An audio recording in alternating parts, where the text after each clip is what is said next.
સામાન્ય રીતે કોઈ પરિવારમાં જ્યારે નવી કાર કે નવું મોપેડ ખરીદવામાં આવે તો દીકરીઓના હાથે પૂજન કરવામાં આવે છે, પણ રાજકોટમાં રહેતા વિજયભાઈ બાબુભાઈ વાઘ જ્યારે પણ નવા વ્હીકલની ખરીદી કરે છે ત્યારે ગૌ માતાની પૂજા કરે છે અને ગૌ માતાના પગલા કરાવીને ગાડીનું મુહૂર્ત કરે છે।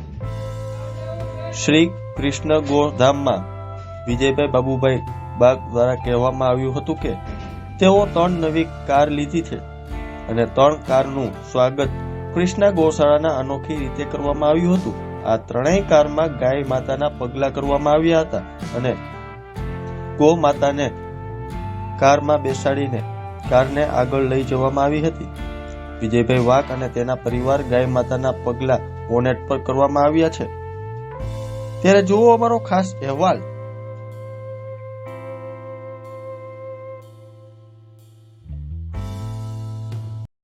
જી ભાઈ, આજ રોજ અમે વાઘ પરિવાર દ્વારા 2 નવી ફોર્ચ્યુનર લેજેન્ડર તેમજ એક મહિન્દ્રા સ્કોર્પિયો ન્યૂ મોડલ 3 ગાડી આજ રોજ અમે લીધી અમારા પરિવાર દ્વારા। અમારે ગૌશાળા ખાતે જેમાં 33 કરોડ દેવતાનો વાસ એવા ગૌ માતા સાક્ષાત માતાજી ગણીએ છીએ, તો એ ગૌ માતાના કંકુ પગલા કરાવી અને બોનટ ઉપર ગૌ માતાના પગલા કરાવી અને ત્યાર પછી ગૌ માતાને ગાડીમાં બેસાડી એનું પૂજન કરી અને ત્યારબાદ ગાડી અમે આગળ લઈ છીએ અને ત્યાર પછી અમારા બાળકો બેસે છે।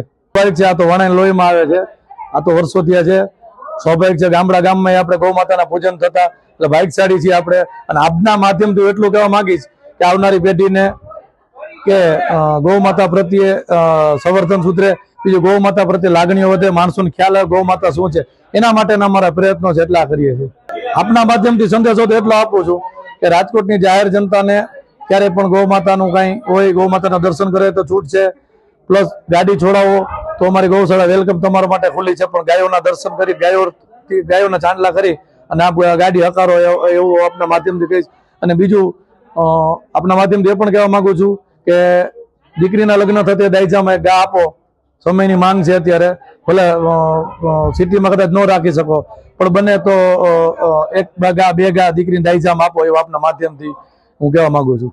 હા, અહીંયા આપણે જ્યારે કોઈ પણ નવી ગાડી આવે છે વિજયભાઈની ત્યાં અમારે શ્રી કૃષ્ણ ગીર ગૌધામમાં, ત્યારે અમે સૌ પ્રથમ અહીંયા ગાડી નવી આવે ત્યારે અમે ગૌશાળાએ લાવી છીએ અને તેની કાયદેસર જે આપણે શુભ ચોઘડીએ લાભ ચોઘડીએ એનું વિજય પૂજન કરી છીએ અને ગૌ માતાને બેસાડી એના પગલાં કરાવી છીએ। વિજયભાઈને ગૌ માતા પ્રત્યે બહુ ખૂબ જ પ્રેમ છે, અપાર પ્રેમ છે અને મા ભગવતી મોમાઈની દયા છે।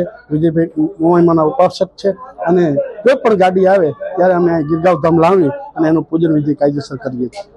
એટલે આજે જે ગૌ માતાના પગલાં અમે કરાવ્યા છે એ આપણે સૌ પ્રથમ તો ગૌ માતા એટલે આપણા રાષ્ટ્રીય બહુ અગત્યની વાત છે કે ગૌ માતા અને નાની દીકરી આપણે માતા સમાન હોય છે, એટલે જેથી કરીને આપણે ગૌ માતાના પગલાં પણ કરાવ્યા છે અને કોઈ પણ નવી ગાડી આવે ત્યારે પણ આપણે આ રીતે જ કરતા રહીએ છીએ।